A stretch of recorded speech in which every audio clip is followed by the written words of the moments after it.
சென்னை கோட்டூர்புரத்தில் உள்ள அண்ணா நூற்றாண்டு நூலக கூட்ட அரங்கில் நடைபெற்ற தந்தை பெரியார் நினைவு சொற்பொழிவு நிகழ்ச்சியில் பங்கேற்ற பிறகு அமைச்சர் உதயநிதி ஸ்டாலின் செய்தியாளர்களை சந்தித்தார். இதை பற்றின மேலும் விவரங்களை எமது செய்தியாளர் மாணிக்கம் வழங்க கேட்கலாம். மாணிக்கம், வணக்கம். விவரங்கள் என்ன பகிரலாம்?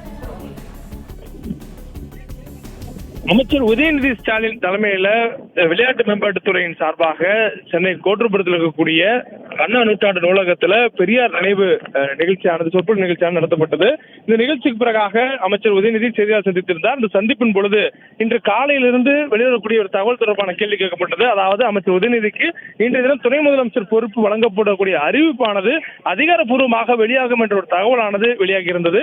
இது தொடர்பாக அமைச்சர் உதயநிதி ஸ்டாலினிடம் இந்த கேள்விகள் எழுப்பப்பட்டிருந்தது. செய்தியாளர்கள் எழுப்பிய இந்த கேள்விக்கு இது குறித்தான எந்த தகவலும் தனக்கு இல்லை எனவும், முதலமைச்சரே இது தொடர்பான முடிவுகளை எடுக்கக்கூடியவர் என்பதும் அவர் தெரிவித்திருந்தார். மேலும் தொடர்ச்சியாக கோரிக்கைகள் வலுத்து வருகின்றன, அது தொடர்பான தொண்டர்கள் எதிர்பார்ப்பதாகவும் கேட்கப்பட்டிருந்தது.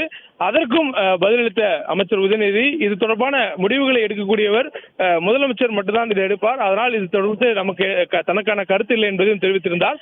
தொடர்ந்து நடிகர் விஜய் அவர்கள் பெரியாருடைய பிறந்தநாளான நேற்று பெரியாருடைய நினைவிடத்திற்கு சென்று அவருக்கு மரியாதை செலுத்தியிருந்தார். இது தொடர்பாக கேள்வி கேட்கப்பட்டது. குறிப்பாக நடிகர் விஜய் அரசியல் கட்சி தொடங்கியிருக்கிறார். அவருடைய அரசியல் கட்சியினுடைய இலக்கு வரக்கூடிய 2026 சட்டமன்ற தேர்தல் என்பதும் சொல்லியிருக்கிறார். இந்த சூழலில் திமுகவும் 2026 சட்டமன்ற தேர்தல் எப்போதும் இல்லாத அளவுக்கு அதிக அளவிலான தொகுதிகள் வெற்றி பெற வேண்டும் என்ற இலக்கை நிர்ணயித்து பணியாற்றி வருகிறார்கள். இந்த சூழலில் விஜய் தந்தை பெரியாருடைய நினைவிடத்துக்கு சென்று அவருடைய பிறந்தநாள்ல தந்தை பெரியாருடைய பிறந்தநாள்ல மரியாதை செலுத்த தொடர்பான கேள்விக்கும் பதிலளித்த அவர், தந்தை பெரியாரை மீறி அவரை தவிர்த்து விட்டு வேறு யாரோடாலும் தமிழகத்தில் அரசியல் செய்ய முடியாது என்பதை உணர்ந்து நடிகர் விஜய் இந்த இதை செய்திருப்பதாகவும் இதை வரவேற்பதாகவும் அவர் தெரிவித்திருக்கிறார்.